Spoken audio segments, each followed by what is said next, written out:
आराम से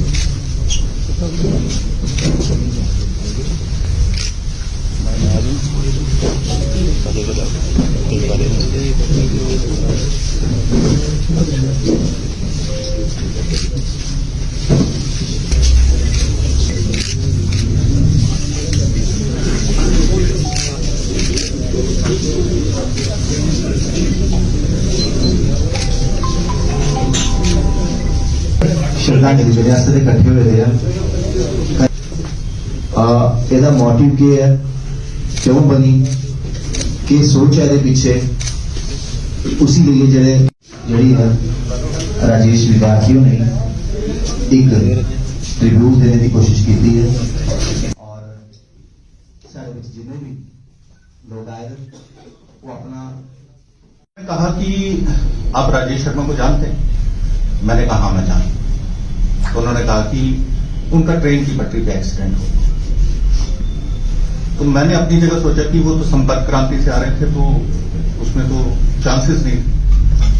तो उन्होंने कहा कि ये पीजे रोहतक में है, अपने आप को राजेश शर्मा बता रहे हैं, शायद उस वक्त वो बात कर रहे थे। मैंने सोचा आजकल स्कैम भी बहुत होते, कोई इंजर्ड हो गया। तो एक और नंबर से मुझे 1:30 बजे के करीब मिस कॉल थी, 3-4 बार उन्होंने भी मिस कॉल करी। तो मैंने उस नंबर पे डायल किया तो उन्होंने कहा कि मैं DSI बोल रहा हूं गन्नूर स्टेशन से, आप राजेश शर्मा को जानते हैं? मैंने कहा हाँ जाना। कहने लगे आप उनके भाई? मैंने कहा हाँ भाई हूं। उन्होंने कहा उनका ट्रेन की पटरी पे एक्सीडेंट हो गया, उनकी ट्रेन प्लेटफॉर्म और सीढ़ी के बीच उनका पांव फंस गया, तो हमने उनको पीजीआई रोहतक में शिफ्ट किया। तो आप आ सकते हैं? मैंने कहा मैं आ सकता हूं लेकिन मुझे तो 1 दिन लगेगा, मैं जम्मू में। तो उन्होंने कहा कोई बात नहीं, आप किसी को बता दीजिए।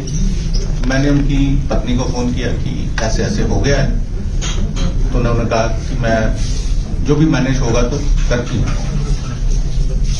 सुबह 8 बजे के करीब मैंने उनको फोन किया, उन्होंने कहा मैं पीजीआई रोहतक में हूं, तो अभी टेस्ट वगैरह चल रहे हैं। और 9:30 बजे के करीब फोन आया कि विद्यार्थी जी नहीं रहे।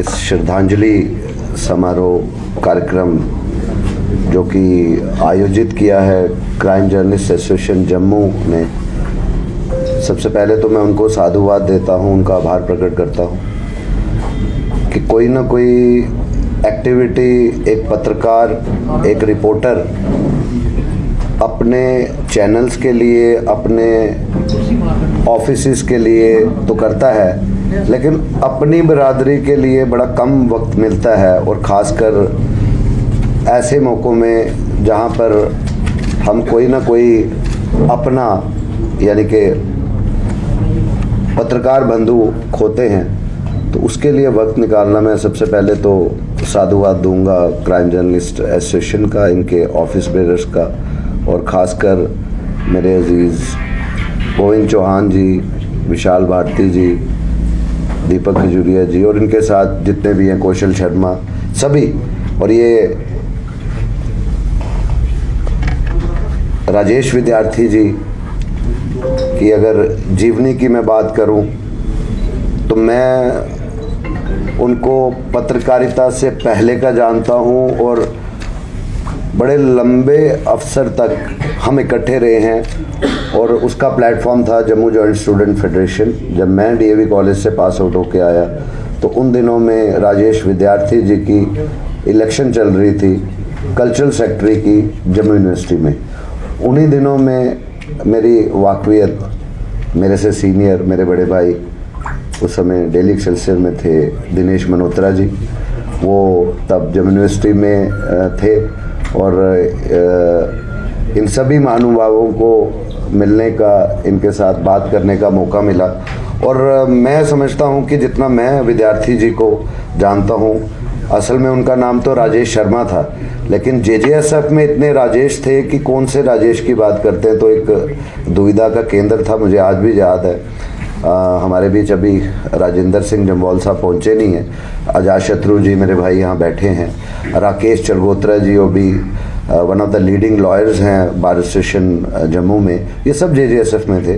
तो तब बैठे हुए इन्होंने बात की कि आपको एक तखल्लुस दिया जाता है, तो विद्यार्थी, तो तब से लेके तब शायद विद्यार्थी जी ने भी ये सोचा नहीं था कि एक वक्त आएगा कि वो राजेश विद्यार्थी जो कि कल्चरल सेक्रेटरी थे, स्टूडेंट पॉलिटिक्स में, जेजेएसएफ में स्टूडेंट्स के लिए, छात्रों के लिए कुछ ना कुछ करने की हमेशा सोच रहती थी, कि वो एक ऐसी छाप जम्मू कश्मीर में पत्रकारिता में छोड़ेंगे कि विद्यार्थी का मतलब उनका चेहरा जो है सबके सामने आ जाता था।